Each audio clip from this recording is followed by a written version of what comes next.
ఏదీ కాదమ్మా, భారతీయ సంప్రదాయం ప్రకారం తిథి గుర్తు పెట్టుకోవాలి. మీ నాన్నగారు పోయిన తిథి ఏది అంటే ఖచ్చితంగా ఇది పాల్గొన శుద్ధ త్రయోదశి, పాల్గొన బహుళ ద్వాదశి అని ఖచ్చితంగా చెప్పాలి. అది రాగానే చెయ్యాలి. ఆ తిథి నాడు ఆడ మొగ ఇద్దరూ నిలబడి ఊళ్ళో బ్రాహ్మణ్ణి పిలిచి కాళ్ళు గడిగి ఈ భోజనానికి సరిపడ ద్రవ్యాలు, కూరలు దుంపలు అవి ఇస్తారు. ఇచ్చేసి ఆయనకి స్వయం పాకం విస్తారు.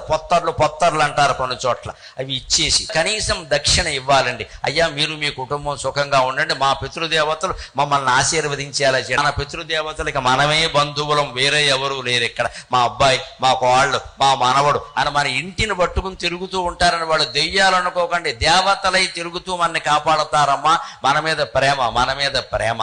అటువంటి పితృదేవతలకు మనం ఊరికే దోషం నీళ్లు వదిలిపెట్టి ఒక్క పిండం పెట్టలేమా? అది కూడా భారమా? అన్ని కులాల వాళ్ళు ఖచ్చితంగా స్వయం పాకం ఇవ్వాలి. అలా చేస్తే బోళ్ళు పుణ్యం